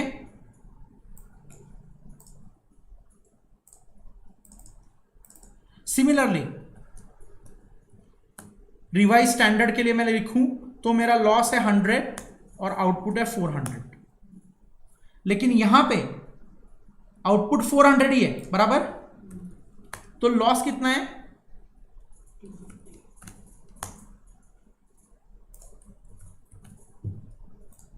ठीक है, तो ये लॉस और आउटपुट वाला जो है नीचे आप लिखो टेबल में, जगह रखी है ना आपने।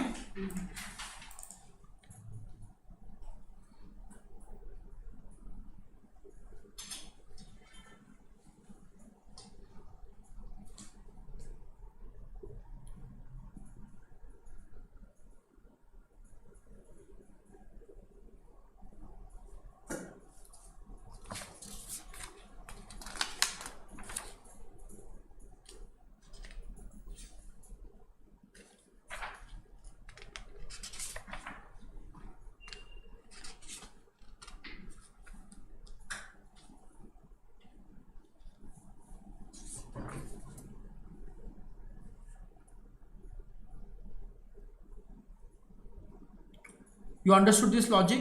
तो यहां पे यील्ड का वेरिएंस कैलकुलेट करते वक्त आप देख सकते हो कि लॉस मेरा कितना हुआ है, लेकिन आइडियली मेरा लॉस कितना होना चाहिए था। नॉट दिस 100 है, नॉट दिस 100, क्योंकि ये अगर 500 क्वांटिटी इनपुट है तो 100 का लॉस है। अगर 650 क्वांटिटी इनपुट है तो लॉस कितना होना चाहिए था? नहीं, ये 20% है कि नहीं इसका, तो इसका 20% निकालो।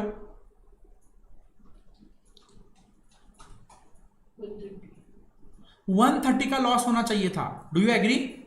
For 650 ideal loss should be 130, लेकिन हुआ कितना लॉस? कितना ज्यादा लॉस हुआ?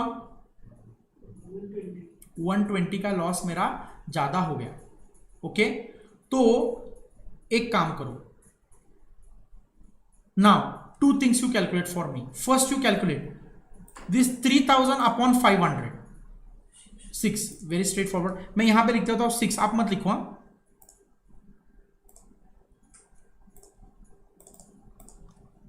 ठीक है, 2 तरीके से इसको मैं अभी एक्सप्लेन करता हूं आपको। पहले ये 130 वाला एक तरीका, दूसरा है और एक है, पहले उससे एक्सप्लेन करता हूं, प्लीज अंडरस्टैंड दिस। मेरा इनपुट कितना लगना चाहिए था? 500, लगा कितना ज्यादा? 650। कितना ज्यादा लगा इनपुट? 150, और एवरेज रेट क्या है? 150 इंटू 6 कितना वेरिएंस आता है? मेरा कितना आया है? That is input method. Okay, तो मैं यहां पे लिखता हूं material yield variance input method for yield variance. I'll straightway write the calculation.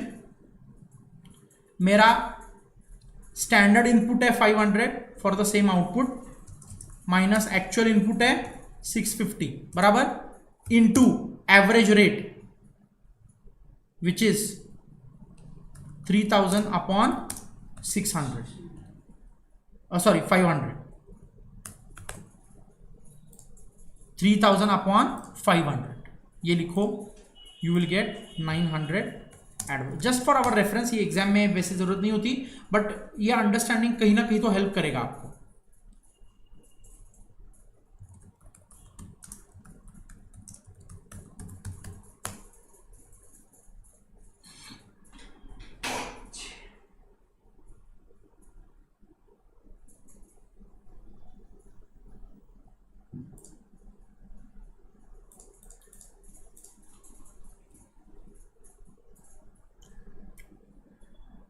Okay, और दूसरा मेथड में जो बोल रहा था, लॉस या आउटपुट मेथड, ओके, उसको समझते हैं।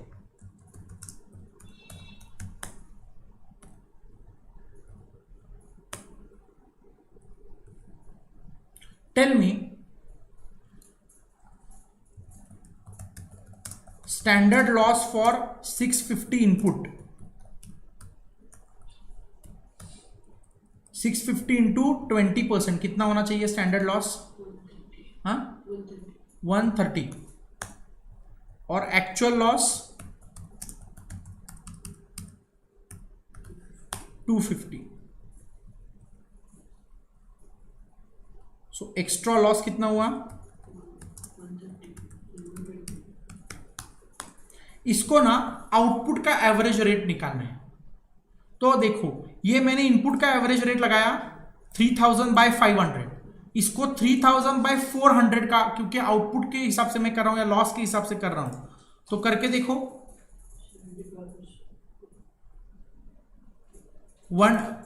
3000 अप नहीं, तो क्या वही आंसर यही आता है क्या? 900 एडवर्स आ रहा है।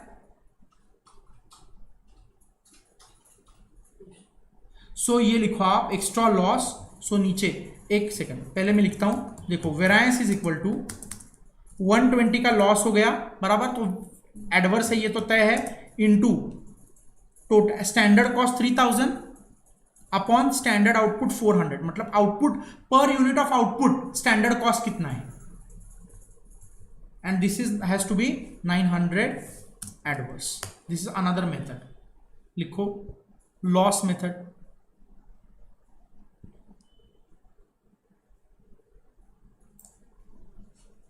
ये अगर लॉस कम होगा तो वेरिएंस फेवरेबल भी हो सकता है, correct.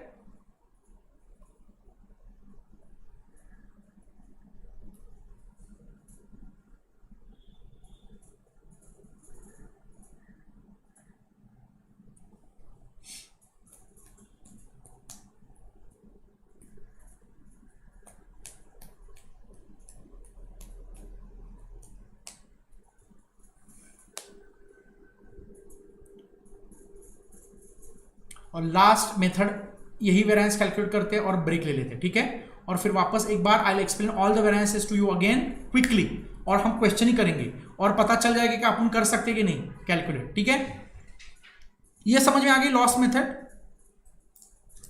Output method.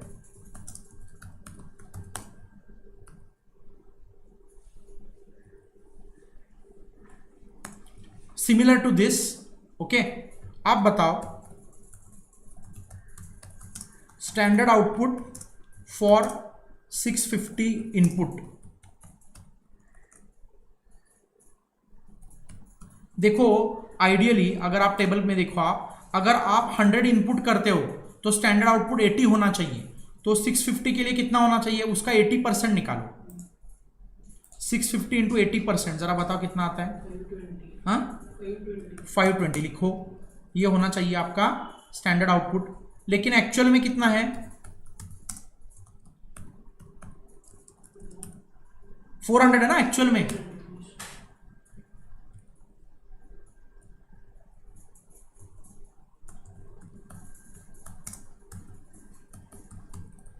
Output shortfall कितना आ गया,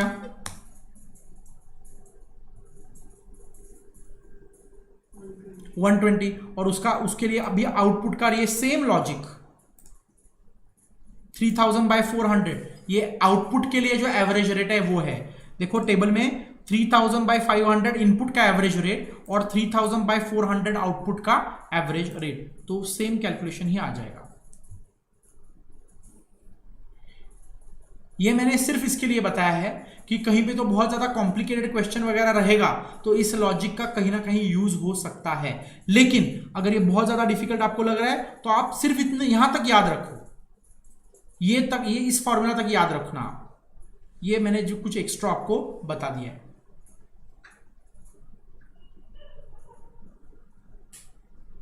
Have you understood guys all the variance calculations? Is it interesting? We'll take a break. Okay? Break ले लेते हैं और नेक्स्ट सेशन में क्वेश्चन सॉल्व करते हैं, ठीक है।